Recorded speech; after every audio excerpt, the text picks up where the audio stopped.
डॉक्टरों को जो वहाँ पे मदद करने आए हुए डॉक्टरों को जो वहाँ पे मदद करने आए हुए थे उनको मारा है। हमने जब बताया कि हम डॉक्टर हैं तो उन्होंने बोला तो आपको बुलाया किसने है।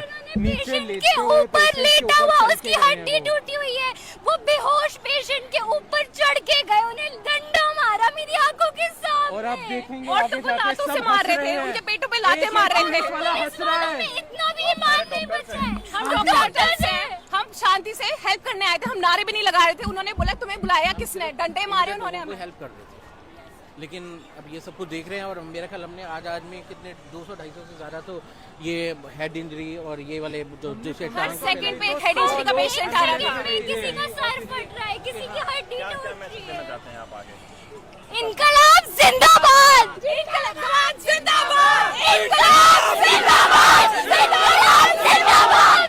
डॉक्टरों को जो वहाँ पे मदद So करने आए the reason why of all the hundreds and thousands of videos जो exist कर रहे हैं, I've chosen this video is I think the point of view यहाँ पे हमें जो मिल रहा है वो है of people जो कि necessarily first of all आप ये नहीं कह सकते, dismiss नहीं कर सकते ये बच्चे हैं, 15 साल का बच्चा है, 17 साल के हैं, ये है वो है, आप ये इनको नहीं डिसमिस कर सकते कि ये मिले हुए लोग हैं, ये पेड एक्टर्स हैं। लोगों की शक्ल अवेलेबल है वीडियो में, लोगों की इंटेंशंस वो खुद बखान कर रहे हैं, वो लोगों की मदद करने आए थे एंड वो डॉक्टर्स हैं। अगर हम क्रेडिबिलिटी को रख के एविडेंस एक्यूमुलेट कर रहे हैं, मैं कह सकता हूँ रिलायबल अकाउंट्स में डॉक्टर्स आई थिंक हिस्टोरिकली भी और प्रेजेंटली भी हम रखेंगे कि एक रिलायबल सोर्स होना चाहिए और होंगे। तो अगर डॉक्टर जो ट्रीटमेंट कर रहे हैं लोगों का वो बता रहे हैं कि भाई दो तरह का व्यवहार, एक रेट ऑफ इंसिडेंस बहुत हाई है और दूसरा क्रूअल्टी बहुत ज्यादा है। चाहे आप लेफ्ट सपोर्ट करते हो राइट सपोर्ट करते हो, मेरे ख्याल से दोनों में ही आपके अंदर अगर इंसानियत है ढेले भर की भी, आप ये तो कहोगे कि भाई डंडे भारतीय नागरिकों के खोपड़ों पे नहीं पड़ने चाहिए, ये तो नहीं होना चाहिए। दूसरा यहाँ तो वायलेंट प्रोटेस्ट ही नहीं था ये। मैं एक चीज समझ सकता हूँ कि भाई सांसद के अंदर अगर चले गए होते तो वहां चीजें लेफ्ट टू राइट हुई, वो एक अलग चीज है। इतने ज्यादा वीडियोस हैं कि अब कोई ये बोल भी नहीं सकता लाठीचार्ज नहीं हुआ, वायलेंस नहीं हुआ। पुलिस सुअर बना रही है लोगों को मार मार के, लोग सिविलियन ड्रेस में मार रहे हैं, नानों ने टैग हटा दिए। तो मतलब एक बहुत ही तगड़े लेवल पे एम्बिग्विटी मेंटेन रखते हुए, आइडेंटिटी रिवील ना होए, आप तोड़ दो। इसमें क्रूअल्टी का भी इंसिडेंट्स बढ़ जाएंगे क्योंकि आपको ह्यूमन साइकोलॉजी के हिसाब से अगर आप देख रहे हो 100 में से आप ये रखोगे 7 तो होंगे जिनके अंदर क्रूरता थोड़ी सी ज्यादा है, जिन्हें ज्यादा फिजिकल वायलेंस करने में प्रॉब्लम नहीं है। लोगों को मिला हुआ है कि भाई तुम्हें डंडे चलाने, हो सकता है 7 ऐसे हों जो थोड़ा सा प्लेजर ले रहे हैं उसमें, अपनी फैंटेसी फुलफिल कर रहे हैं, और ये आपको हमेशा हर ह्यूमन ग्रुप में मिलेगा। तो ये प्रोटेस्टर पे भी अप्लाई करता है। यहाँ पे पीसफुल हैं, इन्होंने डिसाइड किया खुद से। अब 2 स्टेप्स पीछे जाते हैं और इसमें बहुत सारे वीडियोस बनाने वाला हूँ क्योंकि मेरे को अगर किसी चीज से बात करो जिंदगी में तो ढंग से करो वरना ना करो, और अगर इस पर ढंग से बात करो तो कम से कम 2 घंटे के नीचे की बात नहीं है ये। तो मैं 2 घंटे की एक वीडियो में नहीं करने वाला, मैं डिफरेंट टॉपिक्स को यूज करके, अब डिफरेंट वीडियोस को यूज करके मैं एक ऑल राउंड होलिस्टिक बात करूंगा पूरी। यहाँ पे मेन मुद्दा था, अगर ऑब्जेक्टिवली देखें, क्योंकि अभी सीजेपी की बीजेपी के लीडर से मीटिंग भी हुई, उन्होंने वहां पे 3 डिमांड्स रखी हैं। 3 डिमांड्स में है एक डिमांड कि भाई इस इंसान को आप रिजाइन करवाओ। बीजेपी पार्टी, एंड अगर मैं हर पर्सपेक्टिव से देखना चाहूंगा, इतना मेजर फंबल क्यों करती है चीजों में? हम लोग तो यार अब उम्र हो गई, हमने तो सारे प्रोटेस्ट देख डाले, कन्हैया से लेके तुम्हारे जितने भी थे, पूरा की पूरा। मैं कहता हूँ कन्हैया को अगर मैं रेफरेंस पॉइंट में रखूं, वो इनके बैग में था, पूरी पब्लिक सपोर्ट इनके पास थी, इनको उन्होंने गिफ्ट रैप करके दे दिया था। अगर हम सिंपल लॉजिक के पॉइंट से बात करें प्रैक्टिकली कि फंबल करना क्या होता है, और उन्होंने वो भी फंबल कर दिया। मतलब जो प्रोटेस्टर थे, जो उनके कर्म जो थे या फिर जो नारे लगे थे, जो भी था स्टार्टिंग में, और अब वो जिन लोगों को थोड़ा सा प्रमोट भी कर रहे थे, वहां पे अगर नैरेटिव में खेलना है तो बीजेपी जीत गई थी स्टार्टिंग में ही। उसके बावजूद भी उस चीज को क्लेवरली डील करने की बजाय पता नहीं वो कहां चले गए, पुलिस भिजवा दी, पिटवा दिया। उसके बाद तुम्हारा कन्हैया कुमार अगर सिंपल इग्नोर कर दिया गया होता वहां पे, आज कुछ ना होता। खुद अपने एनिमी क्रिएट करने के आई थिंक इनके पास पीएचडी है। जो चीज लॉजिकली अगर ऑब्जेक्टिवली मैं देखूं कि ठीक है, हो सकता है बैकग्राउंड में मैं लिखित दे रहा हूं, हर चीज जो दिखती है वो नहीं होती, उस पर भी बात करेंगे अभी ढंग से। तो बैकग्राउंड में क्या चल रहा है वो ये लोग जानते हैं, दूसरे लोग जानते हैं, हम लोग पास वो डेटा नहीं है। बट जो डेटा हमें मिला, कभी उसको ऐसे एक्सेप्ट मत करो क्योंकि उसका एविडेंस नहीं हमारे पास, तो उसको हम एक अननोन रख देंगे। लेकिन जो सामने पेपर में तो इंसान को खेलना पड़ता है legally, lawfully and also morally, क्योंकि लोगों की सपोर्ट नहीं मिलेगी अगर आप इमोरली खेलोगे। तो मॉरली इन्होंने जो डिसीजन लिया या फिर उन्होंने जो स्टैंड लिया है वो है भाई नीट पेपर का। इससे ज्यादा नोबल कोई स्टैंड ही नहीं है। यहाँ पे कौन है, रिगार्डलेस ऑफ राइट और लेफ्ट, आप कहीं पे भी हो, आप खुद जानते हो ये चीज खराब है यार। पेपर लीक होते रहते हैं, एक नहीं सेवरल। कुछ तो होना चाहिए ना। दिस एटीट्यूड की इस देश में सिर्फ सहने बैठा है इंसान, एक बहुत ज्यादा widely accepted and propagated attitude है सरकार का। पॉर्श केस, मैं तुम्हें बात बताता हूं, एक फटीग नामक चीज होती है। The reason I don't do social commentary anymore and I don't want to do social commentary anymore, मैं चैनल का नाम भी सोचता हूं क्या चेंज करूं, क्योंकि मुझे ये बताना है मैं सोशल कमेंट्री नहीं करना चाहता, अब मैं एनालिटिकल वीडियोस करना चाहता हूं। मेरे अंदर एक फटीग आ गई है भाई। कितने वीडियोस बनाए, 11 साल हो गए भाई, कितने वीडियोस बनाए भाई, पॉड से लेके ग्रेप केसेस से इतने ज्यादा वीडियो बना चुके, कुछ होता ही नहीं है। मेरे को तो दिन याद है कोलकाता वाले केस में 7वें दिन बाद व्यूज खत्म हो गए थे उस केस पे। ऑडियंस, एक पब्लिक के अंदर भी एक चीज है कि आपको फर्क नहीं पड़ता। सुशांत सिंह राजपूत के टाइम पे एक पूरा मूवमेंट चला था। मैं यहाँ पे सिंपल एग्जांपल से बता रहा हूं, वैलिडिटी की बात नहीं कर रहा, मैं एग्जांपल बता रहा हूं टाइम में क्या क्या चीज हुई है। बॉयकॉट बॉलीवुड, क्या हुआ? कुछ नहीं हुआ, जीरो चेंज हुआ। तो आप पास से ही प्रिडिक्शंस इन्फर करते हो। तो लोगों के बारे में डेटा मेरे को एटलीस्ट 11 साल में यहां पे ये मिला है कि भाई चीजें होती हैं, लोग खड़े होते हैं, कुछ नहीं होता, सब भूल जाते हैं। यहां पे सहने में मुझे लगता है इंडियन की जो पॉपुलस है, सहने में उनके पास पीएचडी है। क्योंकि एक मुझे लगता है मेरी साइकोलॉजिकल इसमें वो ये होगी कि एक हमने जो टर्म इंसान ने इन्वेंट किया यहाँ पे जुगाड़, इससे बेटर कोपिंग मैकेनिज्म नहीं है कि आपके साथ हम चाहे कितने लेवल पे चीजें खराब हो सिस्टम में। अगेन अक्रॉस, ये कांग्रेस के टाइम पे भी हो रहा था। इतनी उम्र हो गई है, चीजें देश में कभी सही हुई नहीं है उस लेवल पे जिसमें हम कहें कि भाई बहुत बढ़िया चीजें चल रही हैं, अब खराब हो गई। सेम ही चीजें थी, कुछ बदला नहीं। मेरे लिए पता है, मैं सच बताता हूं, मुझे कोई फर्क नहीं दिखता यार पॉलिटिकल पार्टीज में। मुझे एक जायंट सिस्टम दिखता है और वो जायंट सिस्टम अपने आपको नहीं चेंज करना चाहता। और वो जायंट सिस्टम एक चीज जानता है कि ये लोग एडजस्ट कर लेंगे। Paper leak, paper leak, paper leak, paper leak, paper leak, NEET paper पे मेरे को याद है मैंने एटलीस्ट 2-3 वीडियो या 2-3 बार मैंने खुद वीडियोस बनाए हुए हैं। उसके बाद हो जाता है फिर कि भाई कितनी बार बोले, तुम लोग समझते नहीं। एक बार ये चीज आती है अंदर आत्मा से, कितनी, मैं थक गया भाई, मन नहीं करता भाई। मैं मां कसम खा के बाद हाथ जोड़ के तुम लोग से कहना चाहता हूं, मैं पैसे के लिए नहीं कर रहा है काम। तो जब तुम पैसे के लिए नहीं कर रहे होते ना, मैं बताता हूं, पैसे के लिए करने वाले इंसान की मोटिवेशन होती है कि ये बढ़िया टॉपिक आया, इस पे पैसे आएंगे। तो वो मैं समझ सकता हूं, अगर मैं वहां होता तो मैं 500 वीडियो बना चुका होता। अब वो मोटिवेशन है नहीं, तो मेरे लिए अंदर एक्चुअल में इंट्रिंसिकली एक सवाल आता है कि जब कोई फर्क ही नहीं पड़ेगा तो मैं नहीं कर, होपलेसनेस आ जाती है भाई मेरे अंदर। मां कसम, तुम लोग को हाथ जोड़ के मैं सत्य बता दे रहा हूं, होपलेसनेस आ चुकी है। मेरा मन नहीं करता अब। मैं ना इसलिए बॉलीवुड के बारे में कुछ बोलता हूं। एक टाइम में तुम्हें बताओ, तुम लोग भी बताओ, इंडियन पूरे यूट्यूब में मैं पहला इंसान था, हिस्टोरिकली ऑब्वियसली कोई हिस्टोरियन नहीं है इस पे, लेकिन मैंने 2014 में अपना पहला वीडियो बनाया था, व्हाई बॉलीवुड इज गार्बेज।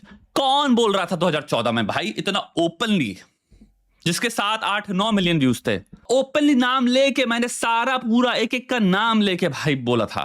मैं तब से बोल रहा हूं, मैंने जितनी गालियां खाई हैं उतना कोई नहीं जिसने गालियां खाई हैं भाई। अब तो सब जागरूक हो गए हैं, इनकी पीआर चलती है और काफी तुम्हारा चीजें बदल गई हैं भाई। अब थोड़ा सा सुशांत सिंह राजपूत से लोगों का दिमाग थोड़ा सा हटका है। मैं तो तब की बात कर रहा हूं जब प्यार करते थे सब पूरे देश में। मेरी फटीक तुम नहीं समझ सकते।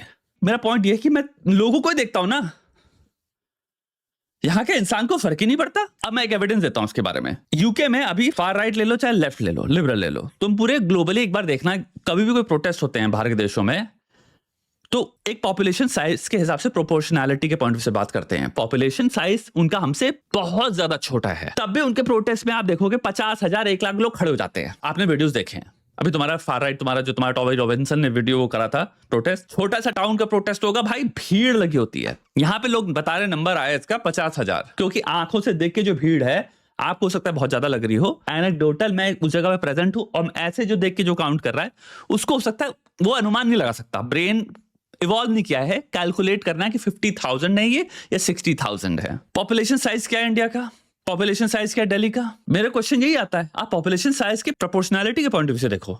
मेजॉरिटी इंडिया इंटरनेट पे ही बैठा है, मेजॉरिटी इंडिया इंटरनेट पे ही बैठा है, उसको रील्स लाइक करवा लो। जिंदगी निकल गई, आधी जिंदगी से अब ज्यादा हो चुके हैं। अब मैं बुजुर्ग की तरफ बढ़ रहा हूं, 40 की तरफ ज्यादा क्लोज हूं मैं।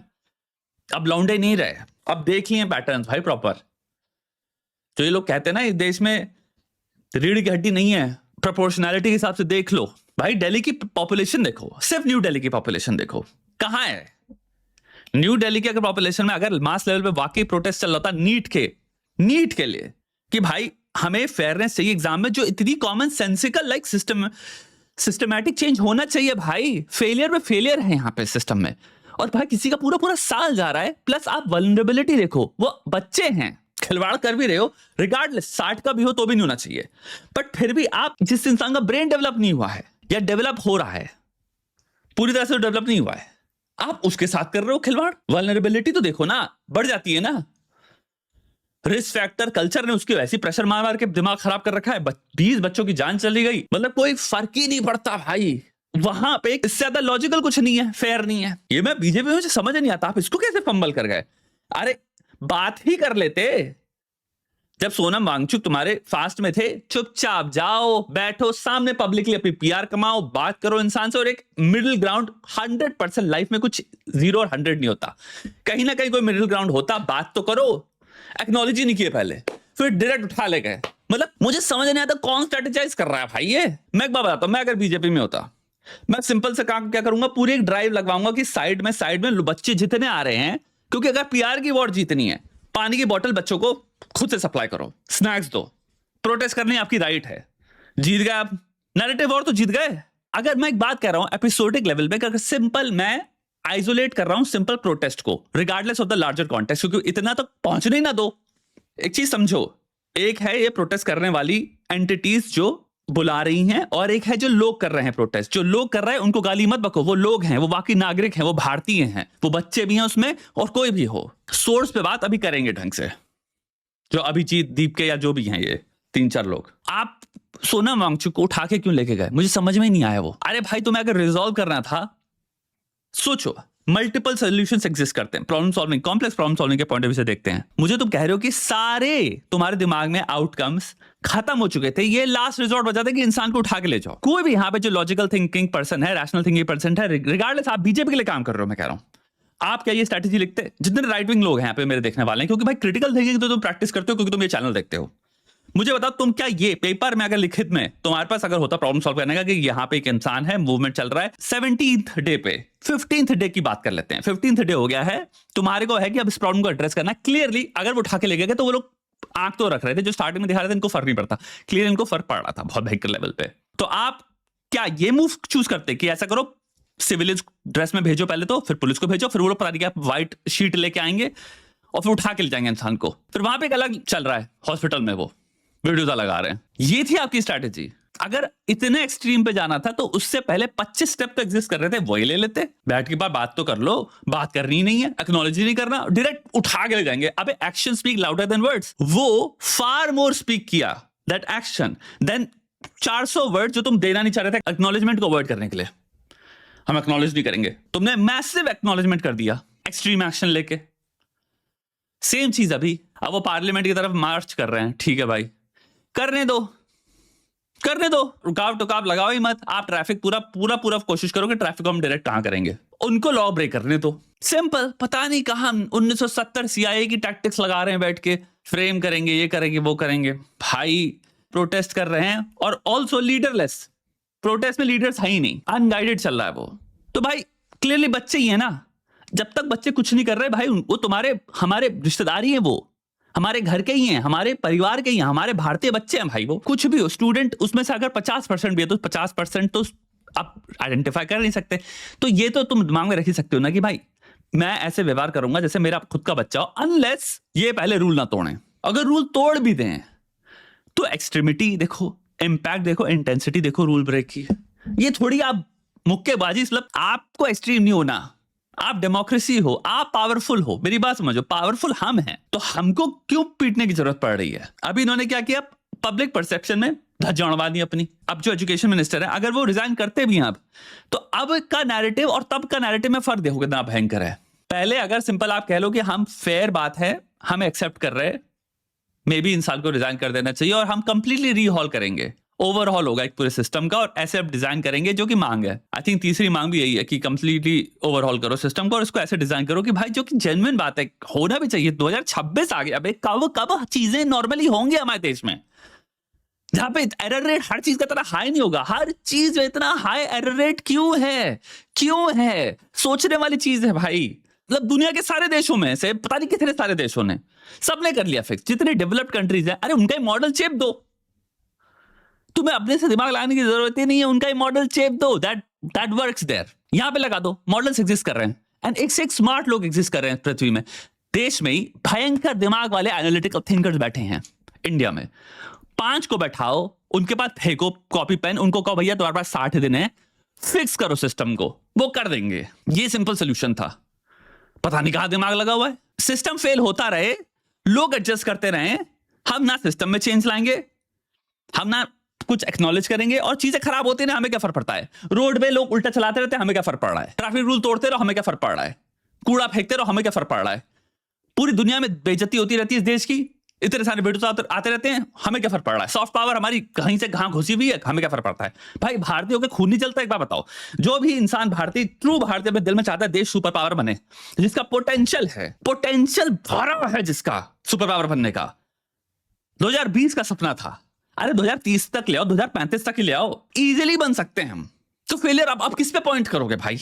मतलब कुछ करना ही नहीं, मतलब लोगों पे पेलते रहो, लोग ना कुछ बोलें। मेरे हिसाब से भाई टोटली बीजेपी ने भयंकर लेवल पे फंबल किया है। एंड इसका आप एक बात मुझे और बताओ, स्ट्रैटेजी के पॉइंट से सिंपल, मैं लॉन्ग टर्म थिंकिंग में प्रैक्टिस करता हूं। लेट्स जस्ट से इनकी इंटेंशन है चाहे कुछ भी हो जाए, हमें एक्नॉलेज नहीं करना है, क्योंकि हमारी परसेप्शन ये है कि इलेक्शन तो हम ही जीतते हैं। लेट्स से आपका परसेप्शन ये है, तो हम एक्नॉलेज क्यों करें? इस पॉइंट ऑफ व्यू से देखते हैं कि अगर सोनम वांगचुक फास्टिंग कर रहे हैं, हमें फर्क नहीं पड़ता।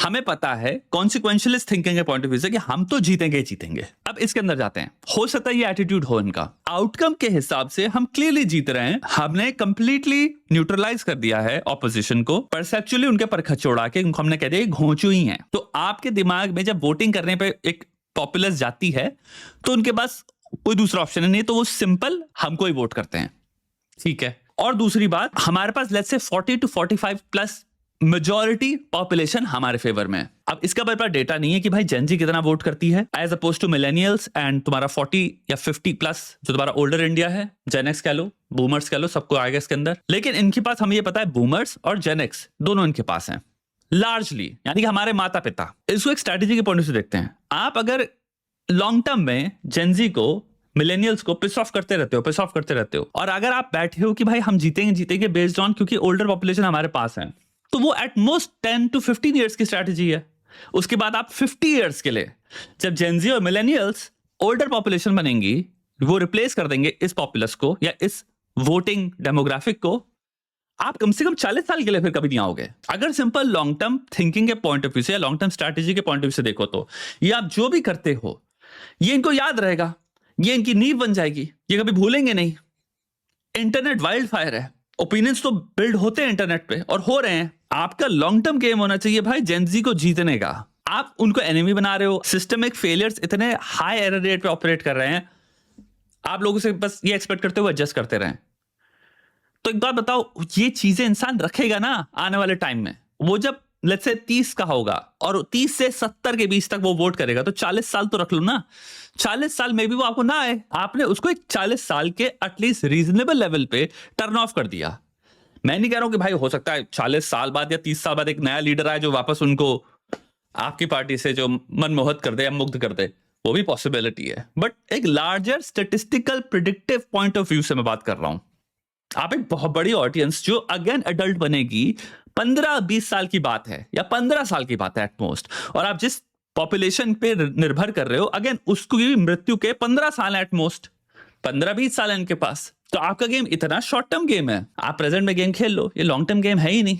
का सिंपल सोल्यूशन था मेरी नजर में, मुझे आज तक समझ में नहीं आया। मैं सीरियसली किसी बीजेपी के इंसान को जानता नहीं हूं, बट मैं दिल से मैं पूछना चाहूंगा कि मुझे समझ नहीं आया ये किया लाइक जो सिंपली, या तो आप ऐड करते कि हमें फर्क ही नहीं पड़ता, ना आपने सोनम वांगचुक को उठाया होता, ना आपने टच किया होता, ना आपने एक्नॉलेज किया होता, या तो होता कि हम आर्म ट्विस्टिंग से फॉर एग्जांपल रिस्पॉन्ड ही नहीं करते, या तो आपका स्टैंड ये होता कि आप हमसे आर्म ट्विस्टिंग करवा के जबरदस्ती ये नहीं कह सकते क्योंकि हम खाना नहीं खाएंगे या हम प्रोटेस्ट कर रहे हैं और डिमांड कर रहे हैं कि आप रेजिग्नेशन दो, हम नहीं करेंगे, ऐसे हम ऑपरेट नहीं करते।